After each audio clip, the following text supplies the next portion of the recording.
Dû au retournement, en doigt de gant, d'une portion de l'intestin, l'invagination intestinale se signale par de violentes douleurs abdominales.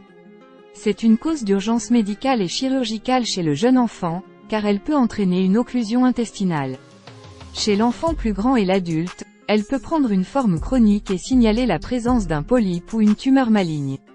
L'invagination intestinale, qu'est-ce que c'est? Définition.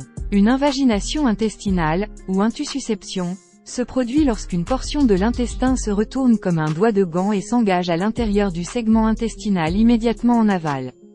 Suite à ce télescopage, les tuniques digestives qui forment la paroi du tube digestif s'imbriquent les unes dans les autres, formant un boudin d'invagination qui comporte une tête et un collet.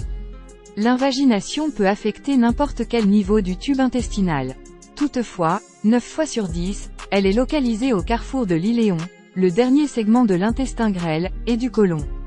La forme la plus fréquente est l'invagination intestinale aiguë du nourrisson, qui peut entraîner rapidement une occlusion et une interruption de l'irrigation sanguine, ischémie, avec un risque de nécrose intestinale ou de perforation. Chez l'enfant plus grand et l'adulte, il existe des formes d'invagination intestinale incomplète, chronique ou évolutive. Cause. L'invagination intestinale aiguë idiopathique, sans cause identifiée, survient généralement chez le jeune enfant en bonne santé, mais dans un contexte d'infection virale ou ORL à recrudescence hivernale ayant provoqué l'inflammation des ganglions lymphatiques abdominaux.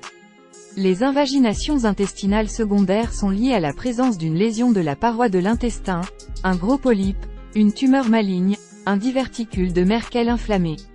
Des pathologies plus générales peuvent aussi être en cause. Purpura rhumatoïde, lymphome, syndrome hémolytique et urémique, mucoviscidose. L'invagination intestinale post-opératoire constitue une complication de certaines interventions chirurgicales abdominales. Diagnostic. Le diagnostic repose sur l'imagerie médicale.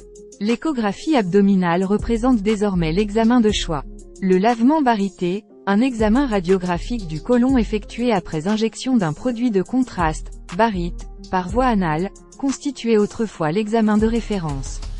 Les lavements hydrostatiques, par injection de solution barytée ou de sérum salé, ou pneumatique, par insufflation d'air, sous contrôle radiologique servent désormais à confirmer le diagnostic. Ces examens présentent l'avantage de permettre en même temps un traitement précoce de l'invagination en favorisant la remise en place du segment invaginé sous la pression du lavement. Les personnes concernées. L'invagination intestinale aiguë touche très majoritairement les enfants de moins de 2 ans, avec un pic de fréquence chez les nourrissons âgés de 4 à 9 mois. Les garçons sont 2 fois plus touchés que les filles. L'invagination intestinale chez l'enfant de plus de 3 à 4 ans et chez l'adulte est beaucoup plus rare. Les facteurs de risque. Des malformations congénitales de l'appareil gastro-intestinal peuvent constituer une prédisposition.